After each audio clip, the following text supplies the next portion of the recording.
मुंशी प्रेमचंद की कहानी वफा का खंजर।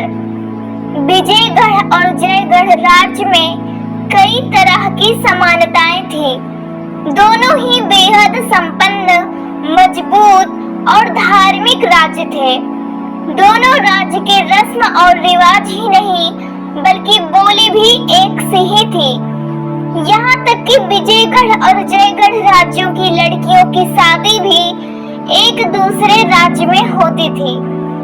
अंतर की बात करें तो यही था कि जयगढ़ की कविताएं विजयगढ़ वालों को पसंद नहीं आती थी और विजयगढ़ वालों का शास्त्र जयगढ़ वालों के लिए धर्म के समान था।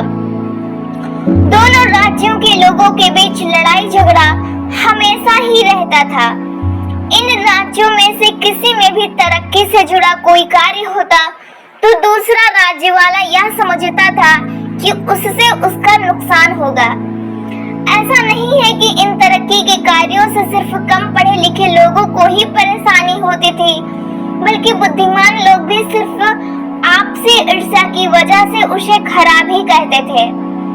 विजयगढ़ की एक छोटी सी बात भी जयगढ़ वालों के लिए बहुत बड़ी होती थी। उनके मन में होता था कि इसका बदला हम विजयगढ़ वालों से लेंगे। ठीक ऐसा ही जयगढ़ वालों के साथ भी था। दोनों राज्य इसी कोशिश में रहते थे कि कुछ ऐसा करें कि सामने वाले का अस्तित्व ही खत्म हो जाए। नियम और व्यवस्था से जुड़ी चीजें तो जैसे आग की तरह फैलती थी।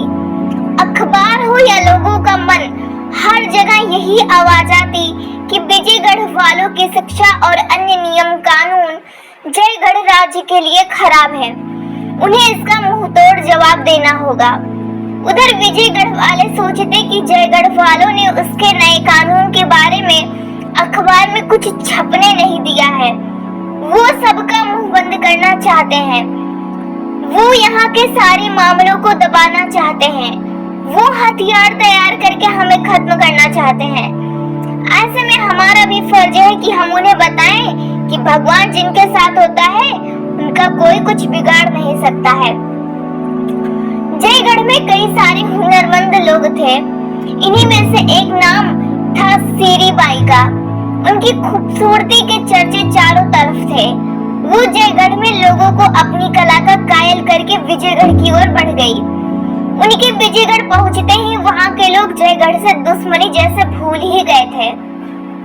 विजयगढ़ के थिएटर, नृत्यशाला और बाजार जैसे खाली हो चुके थे। सीरी बाई की कला के लोग इतने दीवाने हो गए कि हर कोई उनके ही ठिकाने की ओर ही दौड़ते थे। सभी लोगों के इस तरह के रवैये की वजह से विजयगढ़ के लोग अपना पैसा ही उस पर बर्बाद नहीं कर रहे थे, बल्कि अपने राज्य को भी बर्बादी की ओर ले जा रहे थे। मनोरंजन का लोगों के लिए केंद्र बन चुकी थी सीरी बाई को लेकर जयगढ़ के मंत्रियों, पुरोहितों और अन्य सम्मानित लोगों ने यह राय बनाई कि इस नाचने वाली महिला को देश छोड़ने के लिए कहा जाए। विचार करने के बाद सीरी बाई के नाम यह शाही फरमान पहुंचा, जिसमें लिखा था कि आपके यहाँ होने से अप्रिय घटनाएं होने की आशंका है। ऐसे में शाही फरमान है कि आप इस देश को छोड़कर चली जाएं। वैसे यह आदेश अंतर्राष्ट्रीय संबंधों के एकदम खिलाफ था। इसी वजह से सीरी बाई के साथ ही उसके देश जयगढ़ ने भी इस पर आपत्ति जताई। इस फरमान की वजह से जयगढ़ में खामोशी छा गई थी। हर कोई गुस्से में था। कुछ चाहते थे कि विजयगढ़ से बातचीत करके सुलह कर ली जाए और कुछ की मांग युद्ध थी। फरमान आए हुए लगभग एक दिन हो चुका था। लोगों की तरफ से आवाज आने लगी, युद्ध युद्ध। यह सब सुनने के बाद युद्ध मंत्री सैयद अस्करी ने कहा कि अब तो लोगों ने यह भी बता दिया है कि वह क्या चाहते हैं। अब लड़ाई का ऐलान करने में देरी कैसी। इस पर एक सेठ ने कहा कि क्या सारे लोग लड़ने के लिए तैयार होंगे। युद्ध मंत्री ने कहा कि शायद बहुत ज्यादा तैयार।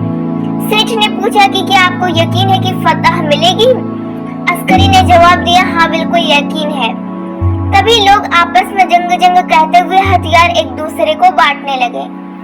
ठीक 30 साल पहले भी एक जबरदस्त लड़ाई हुई थी, जिसके कारण जयगढ़ हिल गया था। युद्ध में कई सारे खानदान तबाह हो गए थे। सब कोई एक दूसरे के खून का प्यासा हो गया था। उस वक्त पूरा देश जेल देशभक्तों से भर गई थी। आजादी की लड़ाई लड़ने वाले जाबाज में मिर्जा मंसूर भी थे। मिर्जा को पूरा दिन जेल में हथौड़ा चलाना पड़ता था और बस आधे घंटे के लिए नमाज की छुट्टी मिलती थी। उसे हमेशा ही अपने बेटे मंसूर की याद आती थी।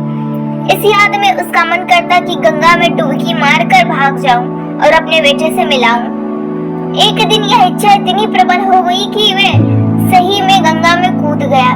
रात भर वो गंगा में गोते लगाता रहा। किसी तरह सुबह वह किनारे तो पहुंचा, लेकिन उसके शरीर में बिल्कुल जान नहीं बची थी। सांसें चल रही थी लेकिन हालत अधमरी जैसी थी। किसी तरह हिम्मत करके वो बड़ा और अपने बेटे अस्करी से मिलने के लिए पहुंच गया। फिर 3 दिन बाद मंसूर अपने बेटे अस्करी को अपनी गोद के लिए हुए विजयगढ़ पहुंच गया। अपने हुलिया और पहचान बदलकर मंसूर ने मिर्जा जलाल नाम रख लिया। शरीर इतना हट्टा कट्टा था कि उसे सिपाही बना लिया गया और होते होते वो पहाड़ी किले का सूबेदार बन गया। भले ही वो जयगढ़ को पीछे छोड़ के आया था, लेकिन देशभक्ति उसके दिल में कुट-कुट कर भरी हुई थी। वो हमेशा अपने बेटे अस्करी को जयगढ़ दिखाकर कहता था कि वो तुम्हारा वतन है, वही के तुम हो। जब भी तुम्हें मौका मिले अपने देश की सेवा करने से पीछे मत हटना। पिता की इन सभी बातों से अस्करी के दिल में बड़ा प्रभाव पड़ता था। वो भी बड़ा होकर बहुत बड़ा देशभक्त बना। वो सीधे विजयगढ़ से जयगढ़ गया और फौज में भर्ती हो गया और कुछ ही समय में अपने युद्ध कौशल से युद्ध मंत्री बन गया था। अब देश में उठ रही युद्ध की मांग को देखते हुए जयगढ़ ने विजयगढ़ को सीरीबाई को उनके देश पहुंचाने के लिए 24 घंटे का अल्टीमेटम दिया। विजयगढ़ ने भी साफ कह दिया कि वो जयगढ़ की फौज का सामना करने के लिए तैयार है, लेकिन सीरीबाई को भी छोड़ेंगे नहीं। उसे अदालत से सजा जरूर मिलेगी। जयगढ़ को विजयगढ़ के मामलों में दखल न देते हुए अपने कदम पीछे खींच लेने चाहिए। विजयगढ़ से ऐसा जवाब मिलने के बाद अस्करी ने अपने पिता मिर्जा जलाल को खुफिया तरीके से एक पत्र भिजवाया।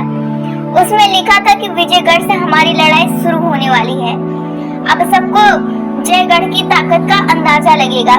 अगर लड़ाई के दौरान आपको कोई आंच आई तो आप उन्हें मेरे द्वारा भेजी गई यह मोहर दिखा देना।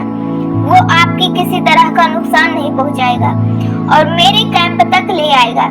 साथ ही कभी मुझे आपकी जरूरत पड़ी तो मुझे पता है आप हमेशा मेरे साथ खड़े रहेंगे। धन्यवाद।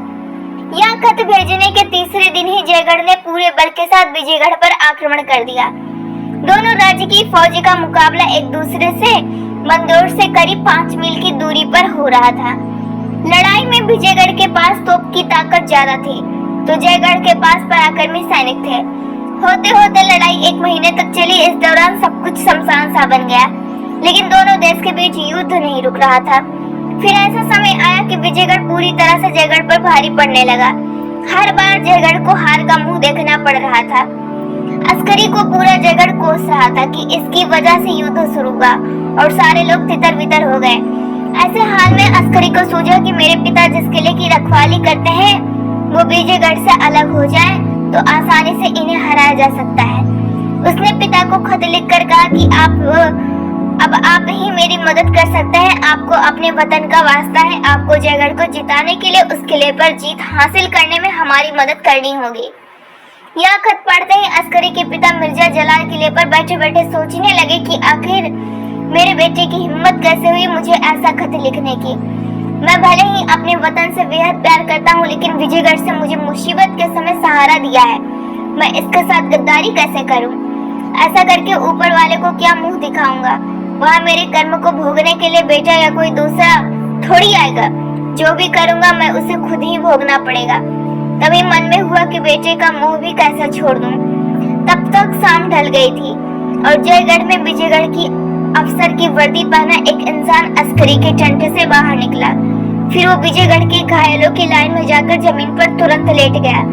जैसे जैसे रात हुई जयगढ़ वालों ने विजयगढ़ के किले पर हमला कर दिया। इस अंधेरे में गोला बारूद उन्होंने चला दिए।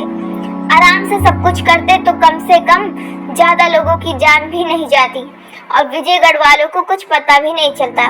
तभी मिर्जा के मन में हुआ कि ये लोग यहाँ तक पहुँचे तो नहीं पाएंगे और अगर पहुँच गए तो मुझे क्या करना चाहिए। फिर मन से आवाज आई कि 30 साल से जिस जगह से इज्जत मिली है उनके साथ दगा करने की मैं सोच भी नहीं सकता। बस तो करना क्या है, वो तो तय ही है। फिर अंदर से आवाज आई, क्या दगा करना हमेशा गुनाह होता है? अपने वतन के दुश्मनों से दगा करना गलत होता है क्या? तभी आसमान की तरफ से शोर होने लगा। शायद हवाई जहाज का शोर था। जयगढ़ वाले जीतते हुए नजर आ रहे थे। वो तेजी से किले की तरफ बढ़ रहे थे। मिर्जा के मन में हुआ कि ऐसा करना उनकी गलती है। किले का दरवाजा काफी मजबूत है। किले के पास पहुंचते ही वहां से बंदूकें चलेगी जिनके आगे 1 घंटे भी टिक पाना मुश्किल होगा। मिर्जा ने सोचा कि इतने सारे लोगों की जान क्या मैं जाने दूं? यहाँ सिर्फ लोगों की जान जाने से भी ज्यादा खतरनाक है जयगढ़ की पूरी सेना यहीं खत्म हो गई तो जयगढ़ की तबाही होना निश्चित है। ऐसा ही चला तो विजयगढ़ कल तक जयगढ़ पर जीत हासिल कर लेगा और मेरे देश की माँ बहनों की जिंदगी भी खतरे में आ जाएगी। क्या अपने मजहब और लोगों को विजयगढ़ का इस तरह से निशाना बनने के लिए छोड़ दूं? उफ, ये जहरीली गैसें किले के अंदर से कैसे आ रही है? क्या किसी जयगढ़ वाले ने क्या कुछ किया होगा? ओह, या तो यहाँ से सैनिक भेजे जा रहे हैं और किले की छत पर तोपों को चढ़ाया जा रहा है। अब जयगढ़ वाले किले के पास पहुँच गए।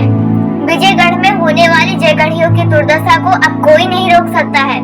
काश मैं कुछ कर सकता। मुझसे कोई जबरदस्ती किले की चाबी छीन लेता, कोई मुझे मार डालता। मैं अपने वतन का नाश होते कैसे देख पाऊंगा? मैं बेबस हूँ। मेरे हाथों में जंजीरें हैं, पैरों में बेड़ियां लगी है, शरीर का एक एक रोम जैसे जकड़ रखा है। मन है इन सारी जंजीरों और बेड़ियों को तोड़कर बेटे के लिए किले के दरवाजे खोल दूं। पता है मुझे ये सब गुनाह है, लेकिन अब इससे क्या डरना। जयगढ़ वाले किले के पास बाहरी आक्रमण से बचने के लिए बनाए गए गड्ढों तक पहुंच गए। अब कुछ नहीं हो सकता। मेरा बेटा अस्कर भी घड़े में सवार होकर आ रहा है। मन में हुआ कि मैं नमक हरामी कर देता हूँ। इससे कुछ नहीं तो कम से कम मेरा बेटा तो बच जाएगा। तभी तोप बरसने लगे। मेरा बेटा मेरी आंखों के सामने खून से लथपथ पड़ा था। हाय मेरा बेटा, मैंने अपनी वफा पर बेटे को कुर्बान कर डाला। मैं इसका बाप नहीं दुश्मन बन गया। कहानी से सीख। प्रेमचंद की कहानी वफा का खंजर यह सीख देती है कि लड़ाई विनाश लेकर आती है। जितना हो सके युद्ध को टालकर बातों से चीजें सुलझानी चाहिए। दूसरी सीख यह है कि हमेशा अपनी काबिलियत के दम पर ही फैसला लें। अपने रिश्तेदारों पर भी भरोसा करने से कई बार दगा मिल जाती है।